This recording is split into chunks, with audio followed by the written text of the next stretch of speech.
In the early 1500s, Italy wasn't a single country. It was a patchwork of city-states: Florence, Venice, Milan, Naples, the Papal States. Each ran like its own kingdom. Every one of them had their own leaders, armies, spies. They fought constantly, sometimes with swords, sometimes with secrets. One year, a city would be run by a republic. The next, it would be under the control of a family that bought their way in with money or blood. Alliances shifted fast. Enemies became friends overnight. Friends turned on each other just as quickly. Florence was one of the most powerful of these cities. It was rich, filled with merchants, bankers, and artists. But underneath all the wealth was constant danger. The people who ruled had to watch their backs. There were no elections the way we think of them now. Power came from influence, not popularity, and it could be taken away just as easily as it was gained. This was the world Niccolò Machiavelli was born into. He wasn't a soldier, he didn't come from a ruling family. He worked for the government, the Florentine Republic. He wrote letters, he managed diplomatic missions. He met with kings, popes, generals. He watched how power worked up close. He saw how quickly things turned when someone trusted the wrong person, or said the wrong thing, or hesitated at the wrong moment. For years, Machiavelli helped run the Republic. But then the Medici family returned to power. They had ruled Florence before, had been kicked out, and now they were back. Machiavelli lost his job. He was arrested, tortured, eventually released. But he was done. Nobody trusted him. He had no influence, no authority. He was pushed out of the city, and it's there, in exile, that he began writing. He wasn't writing to entertain anyone. He wanted to get his job back. So he wrote a book that he hoped would prove his value. That book was The Prince. Most people misunderstand what The Prince is. They think it's a guide to being ruthless, a manual for tyrants. But it's not about being evil. It's about not being blind. Machiavelli wasn't telling rulers to be cruel for fun. He was explaining what they needed to do if they wanted to survive. He said, "It is better to be feared than loved, if you cannot be both." That line gets quoted all the time, but people forget the second part. If you cannot be both. Machiavelli wasn't saying love is useless. He was saying that when you have to choose, if the world forces you to pick between being respected or being liked, pick the one that protects you. Because love fades. People change. They turn. But fear, managed carefully, keeps enemies from striking. This wasn't a theory. It was what he had seen. Leaders who tried to be kind all the time got removed. Generals who waited too long lost battles. People who believed in loyalty often found betrayal instead. In a world where everyone plays to win, being passive isn't noble, it's risky. Machiavelli believed that politics wasn't about what should be. It was about what is. And what is wasn't fair. He wasn't telling people to be monsters. He was telling them to be careful, to plan, to see the game for what it really was, not what they hoped it would be. And that's why he wrote the way he did. Direct, cold, honest. Not because he liked cruelty, but because in the world he lived in, those who didn't understand power were destroyed by it. Machiavelli didn't have the luxury of moral purity. Not in Florence, not in Italy. And maybe, not now either. Because the world might look different today, but the rules underneath, many of them haven't changed. People still manipulate, still backstab, still use kindness against those who show it too freely. So the question isn't just about Florence or the 1500s. The real question is, how do you protect yourself without becoming what you hate? From the beginning, most people are taught the same message. Be nice. Be polite. Don't cause problems. Parents say it. Teachers repeat it. Schools reward it. Students who follow rules, who don't question authority, who sit quietly and do what they're told, those are the ones praised. Disobedience is punished, even when it's reasonable. Asking why is treated like a threat, not curiosity. The message is clear. Don't challenge the system. Obey. Cooperate. Smile. As kids grow up, this message doesn't change. It just becomes more subtle. In the workplace, the people who work the hardest aren't always the ones who move up. Often, it's the ones who know how to manage relationships, who understand what to say and when to say it. But the idea of being good still follows many people into adulthood. They say yes when they want to say no. They take on work that isn't theirs. They stay quiet when they should speak up. The problem is, people confuse goodness with weakness. Being agreeable becomes expected, and when that happens, boundaries disappear. A kind person who never says no isn't seen as generous. They're seen as available, and people take advantage of that. In offices, this shows up all the time. Someone stays late to finish a project that wasn't theirs. They do it once, then again. It becomes a pattern. Their manager starts giving them more, not because they earned respect, but because they won't resist. Another employee sees the pattern. They do less and still get credit. The system doesn't reward effort, it rewards control. In friendships, it looks different but follows the same logic. One friend is always there when needed, answers every call, offers help without being asked. At first, it's appreciated, but slowly, it becomes expected. When they finally say no, they're questioned. Why now? What changed? The truth is nothing changed. They just stopped allowing themselves to be used. The mistake is thinking that goodness means letting things happen. But there's a difference between kindness and being passive. Without limits, kindness becomes a trap. People end up burned out, underpaid, disrespected, not because they weren't valuable, but because they didn't know how to protect that value. Machiavelli understood this, even in a political world far removed from ours. He knew that being too trusting, too open, too hopeful about human nature was dangerous. He wasn't against kindness. He was against blindness. He watched leaders fall not because they were bad, but because they assumed others would treat them fairly. They acted like everyone shared the same values. They didn't see the game around them. In philosophy, this is the difference between the idealist and the realist. The idealist believes people are mostly good. The realist understands that people are mixed. Some will help, some will exploit. A strategy built only on hope is incomplete. This isn't about becoming cold, it's about being honest. If someone's generosity is endless, others will use it. If someone never defends their time, others will waste it. The solution isn't to stop being good. It's to set limits on that goodness. Being a decent person doesn't mean allowing yourself to be walked over. In fact, that helps no one. It teaches others that they can ignore effort. It sets the wrong standard.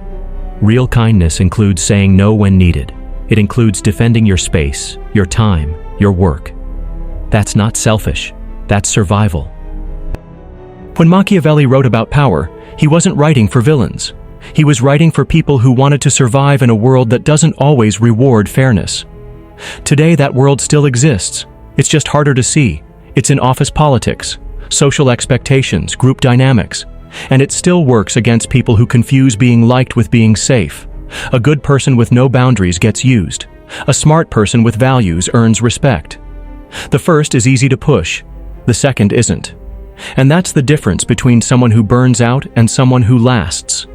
Most people think being good means giving without question, helping without limit, and avoiding conflict no matter the cost. They think if they're always generous, they'll be safe. That kindness alone will protect them. But Machiavelli would disagree. Not because he was against kindness, but because he knew that goodness without control isn't safe. It's exposed. The world doesn't punish generosity, it punishes predictability. If people know you'll never say no, they start planning around it. If they see you refuse to speak up, they learn how far they can push. The issue isn't kindness. The issue is when kindness has no structure, no thought, no edge. That's what makes it dangerous. Machiavelli didn't write about kindness. He wrote about power.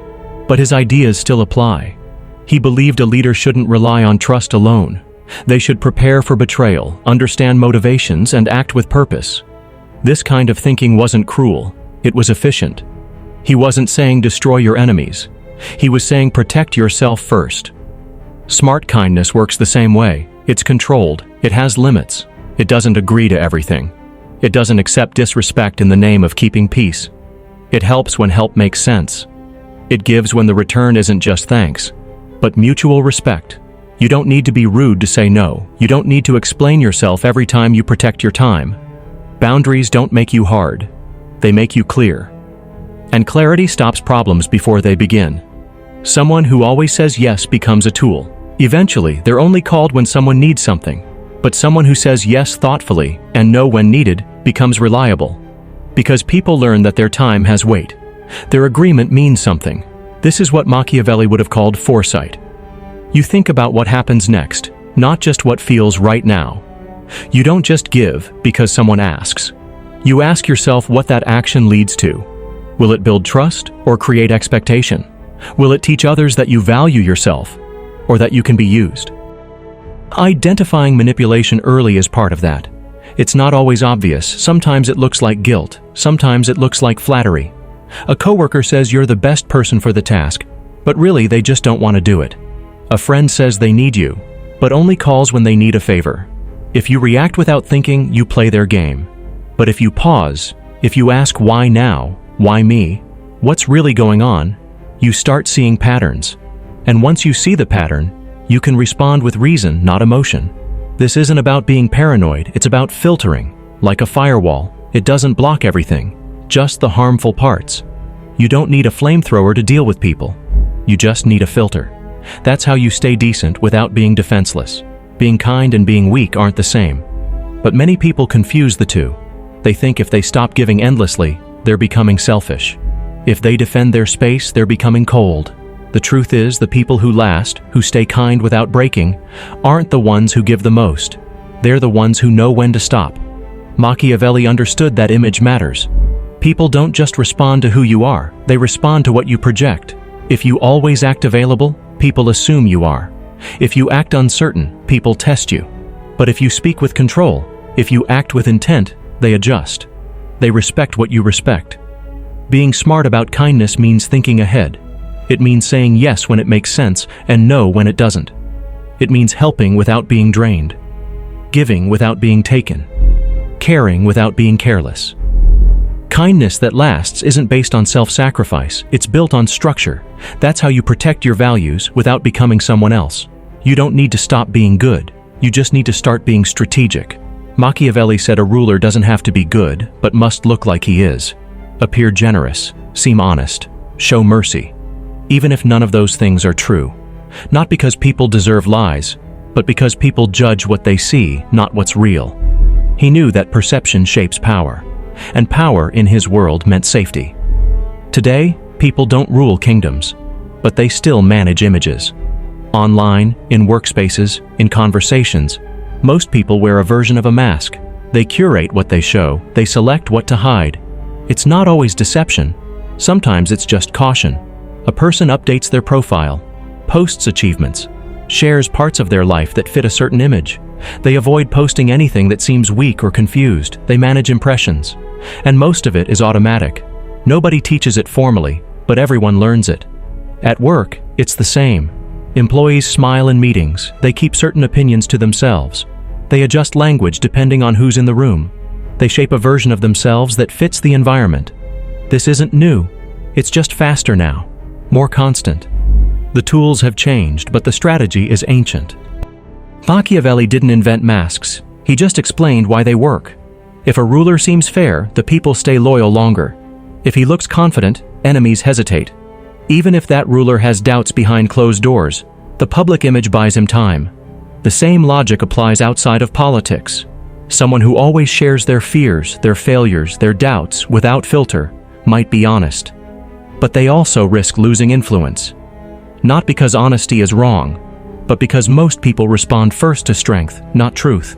This creates a dilemma. People are told to be authentic, but they're also judged constantly. The question becomes, how real can you be without putting yourself at risk? Some people answer by pretending. They build fake versions of themselves. They exaggerate wins, hide losses, act like everything is fine, always. But this creates pressure. Eventually, the mask cracks. Others swing the other way. They say everything exactly as it is, no matter the outcome, no filter, full exposure. But this has a cost too. People may admire the honesty, but they may also see it as weakness. In some cases, they use it against them. The balance is strategy. You don't need to lie, you just don't need to say everything. You can be honest but measured. You can show your values without handing people a full map of your fears. Machiavelli's point wasn't that people must deceive, it was that they must protect. And the easiest way to protect yourself is to control what others think of you. Not through manipulation, through planning. In dangerous times, a ruler who looked unsure didn't last. Enemies attacked sooner, allies lost faith. Machiavelli watched it happen. Leaders who showed every emotion, every mistake, lost faster. Leaders who stayed composed, even when things were breaking behind the scenes, bought time. And in power, time is survival. In normal life, it's not about war or thrones, but the principle remains. The way someone presents themselves can determine how others treat them. A person who looks stable is given more room. A person who acts like they can't handle pressure gets ignored or replaced. The solution isn't to fake it. It's to show strength without pretending to be perfect. Speak with control. Decide when to share and when to hold. That's not being fake. That's being smart. Machiavelli's world was cutthroat. He didn't trust appearances. He read behind them. But he also knew that most people don't. Most people judge based on what they see first. If someone looks strong, they treat them as strong. If someone seems unsure, they treat them as weak. Knowing this, the smart move is to build a version of yourself that reflects what protects you, not by erasing who you are, by choosing what to show when it matters. The goal isn't perfection. The goal is survival. And in a world where people are watching, reacting, and calculating, you either shape your image or someone else does it for you. Power makes people uncomfortable. Some think it corrupts. Others believe it reveals what was already there. But losing all power is just as risky, because when you have none, you become easy to ignore, easy to use, easy to blame. Machiavelli knew this. He watched leaders fall not just from greed, but from weakness. When they gave away too much control, they were replaced. When they tried to please everyone, they pleased no one. He didn't say power was bad. He said power was necessary. Today, most people don't run states, but they still live in systems where influence decides outcomes. In families, companies, schools, friend groups, who gets heard depends on who holds weight. The mistake is thinking you only get power by force or by being ruthless. But that's not how most real power works. It's built quietly, through self-control, through consistency, through presence. It starts with self-respect, not confidence, not ego. Just knowing what you accept and what you don't. If someone treats you unfairly and you say nothing, they remember that. If it happens twice, they assume it will happen again. People learn from how you respond. If you let others ignore your needs, they stop noticing them. If you allow disrespect, it becomes normal. Building power means creating limits and keeping them. You don't need to argue. You just need to act. When something crosses a line, you pull back. When your time is wasted, you stop giving it. That sends a message, not just to others but to yourself. It teaches you where you end and where others begin. Then there's emotional intelligence, not being reactive, not letting others push buttons. The person who stays calm when others panic becomes the one people trust, not because they're right all the time, but because they can think when others can't. In meetings, during stress, in conflict, that calm is currency. Machiavelli wouldn't call this emotional intelligence, but he'd understand it. He saw that leaders who couldn't manage their reactions were easy to control. A small insult could throw them off. A rumor could break their focus. But a leader who stayed steady made others adjust. That's leverage. Not from shouting, from stability. Then there's silence. Not the silence of fear, but of patience. When someone says something wrong, you don't always need to correct them. When you're being pressured to decide, you don't always need to respond right away. Strategic silence makes others uncomfortable. It forces them to guess. It gives you space to observe.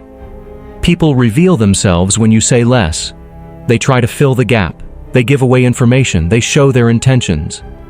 Machiavelli didn't say speak less to be polite. He said speak less to understand more. The person who waits before talking often sees what others miss. But the real lesson, and the hardest one, is this. How do you build power without becoming someone else? Most people think there are only two options. Be good and weak, or powerful and corrupt. But there's a third way. Be strong, but clean. Control how you appear without lying. Be deliberate, but not fake. If you know your strengths, show them. If you have flaws, don't announce them. Just improve quietly. If someone doubts you, you don't need to convince them. Just act. Let time prove it. Machiavelli said rulers should control perception, but that doesn't mean inventing stories. It means understanding that people believe what they see. So show what matters. Leave the rest in the background. Real power doesn't need loud moves. It builds through how you carry yourself, how you choose your words, how you set your rules. Not rules for others, rules for yourself. You can be kind and still command respect. You can be fair and still be firm. The key is deciding who you are, then never letting anyone else decide that for you. That's how power lasts, without noise, without games, and without losing who you are to gain it. Machiavelli looked at power like a chessboard. Every move had weight, every silence, every action, every retreat. It all mattered. He didn't think life was fair. He thought life was something you managed. Not by forcing every battle, but by knowing which ones aren't worth your time. Sometimes stepping back wasn't weakness. It was planning. In his world, rulers were betrayed by allies. Deals collapsed overnight. Survival wasn't just about strength. It was about timing, about knowing when to press and when to pause, and sometimes when to walk away before everything collapsed. That idea still applies. Not in courts or kingdoms, but in everyday life. Someone stays at a job where they're treated like they're replaceable. They take on more tasks, meet every deadline, adjust to every demand, but it never adds up to anything better. No recognition, no change, just more pressure. At some point, they start wondering, is it loyalty or is it fear? The truth is, staying too long in the wrong place costs more than leaving. It happens in relationships too. People tolerate mistreatment because they don't want to lose the connection. They hold on to hope that things will shift, that something will fix itself. But when the pattern repeats and nothing improves, staying becomes its own kind of damage. It teaches others that boundaries don't exist, that disrespect has no cost. Machiavelli saw this in leaders. He watched men hold on to power even when it was already gone. They clung to their roles, hoping it would turn. But by the time they realized it wouldn't, it was too late. Their enemies had moved, their supporters had vanished. If they had walked away earlier, they could have regrouped, planned again, tried later, under better terms. That's what walking away really is. It's not defeat. It's a shift, a redirection of time, energy, attention. It creates space to focus on something better, something that actually moves forward. The hard part is that most people tie walking away to failure. They see it as quitting. But philosophy says the opposite. The Stoics taught that control is limited. You don't decide everything that happens. You only decide how you react. If you can't change what's around you, you change your position in it. That's not giving up. That's strategy. Seneca said, sometimes even to live is an act of courage. That included leaving behind anything that kills your clarity. It meant not letting pride trap you in a battle that leads nowhere. It meant recognizing when staying isn't strength, it's stubbornness. In politics, Machiavelli saw how some leaders collapsed because they couldn't accept change. They thought retreat made them look weak. But the ones who lasted, the ones who came back stronger, were the ones who knew when to step aside and rebuild. The same rule applies outside of politics. A toxic job doesn't fix itself. An abusive situation doesn't heal through patience alone. There comes a point where endurance becomes damage, where staying means shrinking. The answer isn't always to fight harder. Sometimes the smartest move is to stop playing a rigged game. That doesn't mean leaving without thinking. It means choosing with intention. Asking, what am I gaining by staying? What could I do if I wasn't stuck here? People talk about courage like it only exists in confrontation, but it also exists in distance. In the decision to stop explaining yourself to people who don't listen. In the choice to leave before something breaks you. Machiavelli didn't believe in comfort. He believed in movement. When something no longer serves you, the cost of holding on becomes higher than the risk of letting go. And while that step can feel uncertain, it's often the first real step toward clarity. You can leave quietly, without blame, without revenge. Just with a clear sense that your time is better used elsewhere. That's not weakness, that's wisdom. Because knowing when to walk away isn't about fear. It's about understanding the game and choosing to play it on your own terms. A politician lies to win support. A company hides problems to protect its brand. A boss flatters someone before firing them. These are easy to call manipulation, But what if someone uses strategy not to hurt, but to defend? What if someone bends the system just to survive it? That's where the line blurs. That's where morality and tactics meet. Machiavelli is often blamed for justifying deception, but he didn't say lie for fun. He said people aren't always honest. So if you want to protect yourself, don't be naive. His world wasn't built on trust. It was built on competition. And in that kind of world, telling the truth all the time, without filter, without plan, meant losing fast. But the real question is deeper. If someone manipulates a system to fix it, is that wrong? Imagine someone inside a corrupt company. They know the numbers are fake, they try to warn people, nothing changes, so they record a meeting, leak it, force action. Technically, they broke trust. But would silence be better? This is where ethical self-defense begins. Not with power grabs, but with careful actions taken to stop harm. Sometimes being direct doesn't work. Systems block you. People lie. Authorities ignore it. Strategy becomes the last option. Not to win, but to stop damage. Take whistleblowers. Many don't start out wanting to expose anything. They try internal channels. They try to follow rules. But when they see the rules protect the wrong side, they switch. They go public. They collect evidence in secret. They know it could cost them their job, maybe more, but they do it anyway. Or think of activists. In public, they seem brave. But behind the scenes, they plan every step. They know which words get attention. They know what headlines will spread. They time things for maximum pressure, not because they enjoy the game, but because without it, nothing changes. This is what you could call virtuous Machiavellianism. Using tactics without losing your values. Being strategic but not cruel. Playing the game to shift it, not to benefit alone. It's not clean, it's not simple, but it's real. The danger is becoming what you fight. When strategy becomes habit, when you start justifying anything as long as it helps your side. That's where the fall begins. Machiavelli warned that power always tempts. If you're not careful, you stop using strategy to protect people, and start using people to protect strategy. But it doesn't have to go that way. Strategic morality means keeping your goal in front, and your ego behind. It means using tools, but never losing the reason why you picked them up. It's not about control, it's about outcomes. Some think ethics and tactics don't mix. But they do, when you know the cost and accept it. When you're not acting from pride or fear, but from calculation. When you ask, will this cause more harm than good? Will this hold up if others did the same? Machiavelli didn't give answers. He gave tools. What people do with them is the real test.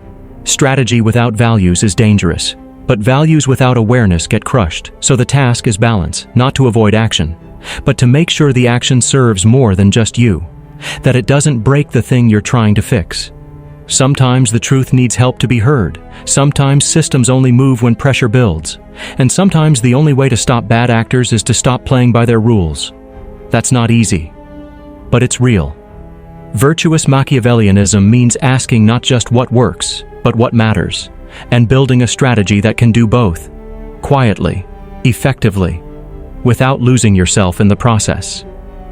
Nelson Mandela spent 27 years in prison, but when he walked out, he didn't call for revenge, he negotiated.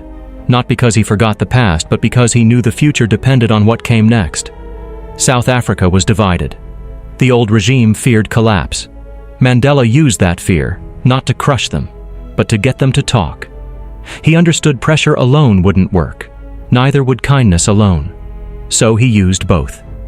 He invited his former enemies to the table. He made them part of the transition. That wasn't weakness, it was a move. It calmed their panic, lowered resistance, and gave him room to shift the country.